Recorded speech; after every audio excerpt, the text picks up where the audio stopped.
Social media पे एक post viral हो रहा है जिसमें ये कहा जा रहा है कि मोदी सरकार ने 2026 के बजट में 3400 करोड़ रुपए मुसलमानों को दे दिए। पहले तो मुझे लगा कि एक अफवाह होगी, तो मैंने इसको चेक किया, लेकिन ये सच है।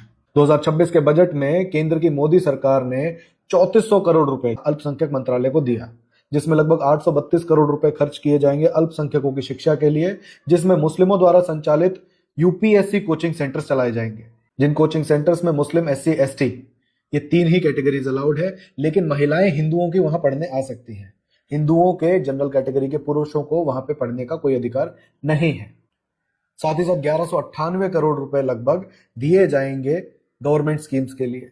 उसके बाद जो पैसा बचेगा उसको गवर्नमेंट ने एक बहुत अच्छे पॉइंट से बताया है, और ये सुन के आपको अचंभा होगा कि जिस वक्फ बिल के ऊपर या जिस वक्फ के कानून के ऊपर गवर्नमेंट ने इतनी हाई तौबा मचाई थी चुनाव जीतने के लिए, सरकार वक्फ की गई जमीनों के डेवलपमेंट के लिए इंटरेस्ट फ्री लोन मुस्लिम समुदाय को देगी।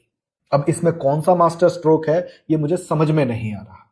अगर आपको समझ में आए तो आप मुझे बताइए, क्योंकि मैं ये नहीं समझ पा रहा कि उस समुदाय की शिक्षा को आप फंड कर रहे हैं जिस समुदाय से विरले ही कोई ऐसा व्यक्ति निकलता है जो देश हित के बारे में सोचे। आप उंगलियों पर गिन सकते हैं ऐसे लोगों को इतनी बड़ी आबादी में।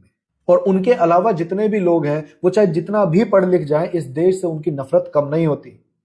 वो डॉक्टर बन जाएंगे तो भी बम बांध के फटेंगे, या डॉक्टर बन जाएंगे तो एक ऐसा जहर बनाएंगे जिससे हिंदुओं के मंदिरों के प्रसाद में डाला जा सके और हिंदुओं की एक बड़े लेवल पे हत्या की जा सके। वकील बनेंगे तो आतंकवादियों की पैरवी करेंगे, उनके केस लड़ेंगे। जज बनेंगे तो विदेशों में जाके भारत की छवि खराब करने वाले भाषण देंगे।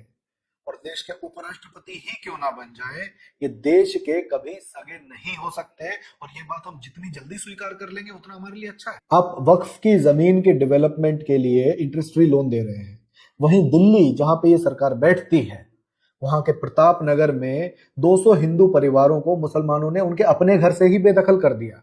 प्रताप नगर मेट्रो स्टेशन के नीचे वो लोग अपना जीवन व्यतीत कर रहे हैं, उनकी कौन सुनेगा? क्या उनके लिए कोई कानून नहीं है आपके पास? हमेशा की तरह इस पूरे फंड का सबसे अधिक लाभ मुस्लिम समुदाय ही उठाएगा, ये सर्वविदित है। और इसके बाद भी उन्होंने ये कहा कि हमारी जनसंख्या काफी ज्यादा है, हम एक बहुत बड़ी माइनॉरिटी है, तो ये पैसा पर्याप्त नहीं है, इसको बढ़ाने का प्रयास कीजिए।